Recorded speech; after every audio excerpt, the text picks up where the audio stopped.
Hello, my name is Kiriath, and today we are going to take a look at the Orlock Gang for Necromunda for today's range review, and this is going to be a little bit different to the other ones. See, it was suggested when I started doing these, which was actually a viewer suggestion, and a great one, that I don't just do 40k and Age of Sigmar, but also do things like Forge World, Necromunda, Blood Bowl, Warcry, all of that. Basically cover everything, which, to be honest, makes a lot of sense, because that's the whole point. We're just looking at what Games Workshop is currently producing, and deciding just how much of it we like and how much is good and how much isn't.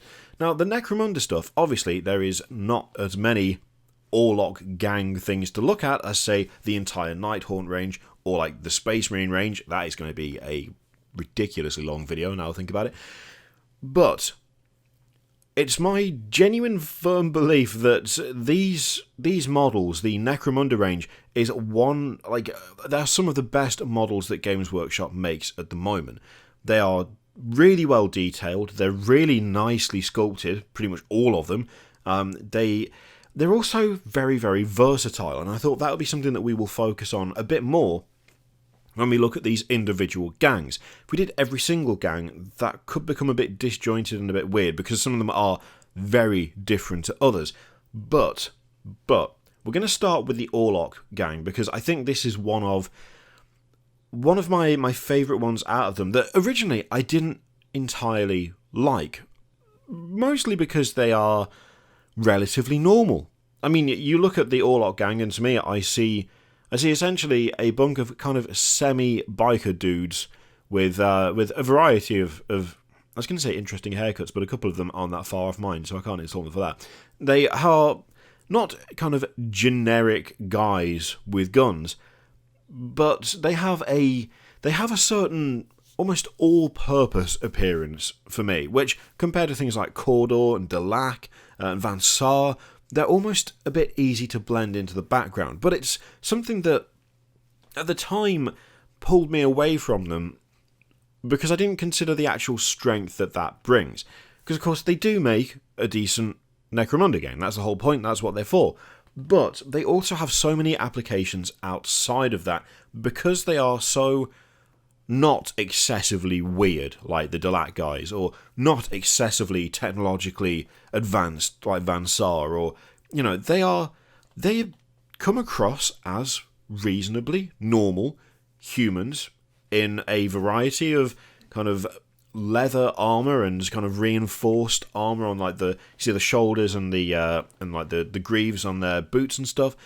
Not too heavily armoured, not too over the top, not too excessive in their appearance, and at first I consider that to be almost a weakness compared to the others in terms of appearance, but it's not, because when you look at these guys, they obviously make a great Orlock Gang, because that's what they are, but they can also work in other situations as well.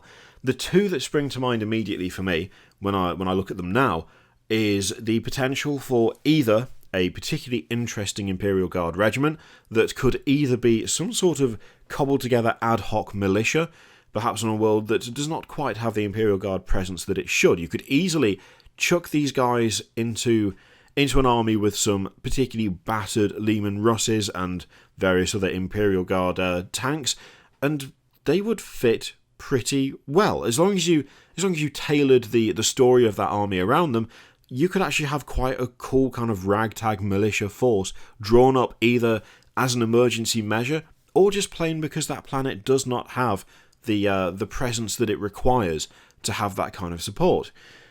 Perhaps quick response to an incoming invasion or some sort of threat due to an uprising, maybe. They would work actually pretty well for that. A similar thing is Genestealer cults. So the Genestealer cult stuff is really interesting because it's a kind of unique flavour amongst the factions of 40k, because it has the distinct kind of uprising/rebellion aspect to it. Now, of course, it's an alien influenced uprising, but it still is that kind of grassroots cult movement that slowly builds and then attempts to take over. The thing that could be quite fun for that is actually taking the alien aspect out. And of course, it's a little bit tricky because they're Genestealer cults, and as such, Genestealers factor fairly heavily. But if you wanted to do a human rebellion, either against a planet of the Imperium because they have been perhaps taken over by chaos, they have become chaos worshippers, or indeed have just decided that they do not want to be governed by the Imperium at all. Nothing to do with chaos and everything to do with not liking the yoke of imperialist oppression, that sort of thing. Or, if you wanted to, go to the other side of the spectrum, rising up against the leadership of a planet that has fallen to chaos and attempt to keep it as part of the Imperium. These would be the perfect models for that. Now, of course, you do run into problems with things like aberrants. How do you represent those? The closest I can think is maybe doing Ambots, or alternatively using the Goliath Gang as stand-ins. There's a bit of a different aesthetic to the Goliath Gang, which we will get to eventually, but with a bit of nifty green stuff work, you could probably make one that fits in pretty well with these guys. Just don't give him the massive mohawk and perhaps green stuff, some slightly more subtle hair onto his big beefy head would be a start. These are actually pretty versatile models. They are well sculpted, they look good, and there's enough in the way of like a lack of insignia and a lack of kind of overt iconography that they can be adapted for pretty much anything. Like, you could easily get away with them being some sort of Imperial Guard regiment, perhaps even a penal legion idea, where they essentially have to make their own stuff and then off you go. And they would serve really well as I say, like rebellion fighters almost.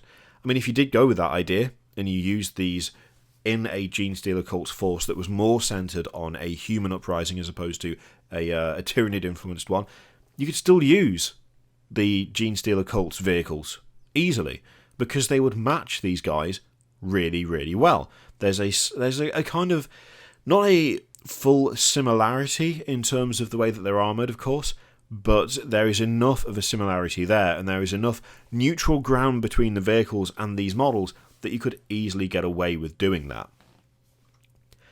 I mean, this guy, even things like the power fist that he has, it's more rugged, it's less advanced by the look of it. I mean, it has 3 fingers instead of 5.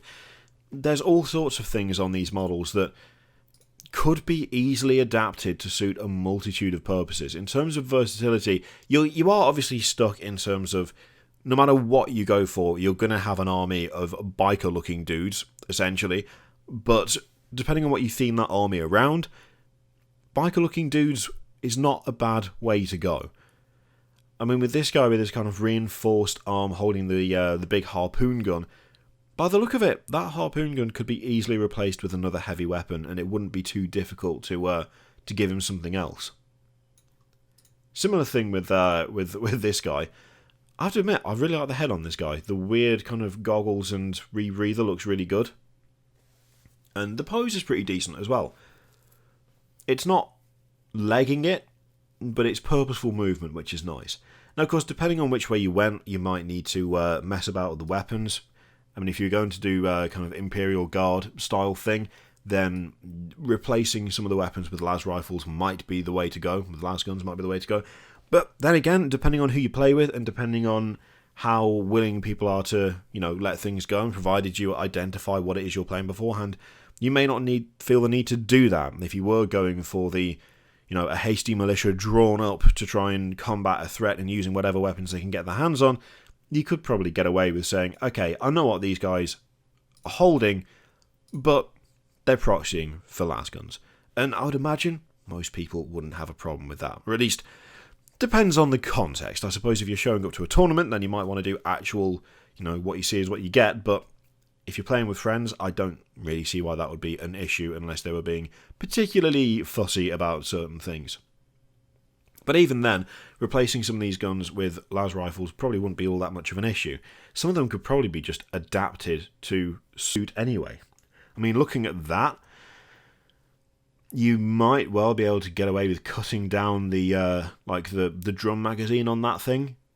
Cutting it down to be kind of more rectangular, sticking an extra length of gun on the very front of it, and that could probably pretty easily pass. In fact, if we take a quick look at them, a good number of them have got that style of weapon. So with a bit of cutting down, maybe a bit of you can get those kind of plastic hard tubes. a couple of those stuck on the end of the weapons, and you could well be good to go without even having to touch another kit if you didn't want to. It is a solid kit. This it's a solid group, and you can see from the, if we take a look at the sprue, the Necromunda stuff as well is super efficient sprue wise. There's a lot of there's not really any wasted space. They pack as much in as they possibly can, which is nice. But if you take a look at the sprue here, you can see where the heads are. They've just got those normal socket joints, so you can pretty much replace those heads with anything if you wanted, including replacing them with stuff from other gangs in the Necromunda range if you wanted to do a bit of a mix and match style thing. So yeah, I really like the Orlock Gangers. They look really good. They are, I think, pretty damn versatile. You got to use your imagination a little bit, but then you need to do that anyway when it comes to doing kit bashes, or when it comes to just building an army full stop. So yeah, I think they're a solid Necromunda gang with actually a couple of interesting applications if you wanted to take them that way. Yeah, I like these guys. So yeah, that is the Orlock Gang for Necromunda. Let me know what you think of these guys in the comments down below. If you've had an idea for a fun or funky army using these fellas, then of course share that in the comments too. In the meantime, feel free to click all the things, you know how it works, and of course there's an affiliate link in the description for Element Games, where if you buy something, I get something to send you that way. It's a nice way to support the channel, and some of it goes to charity at the end of the month. So you can do that if you would like. I leave it in your capable hands. Thank you very much for watching. I'll see you for the next one.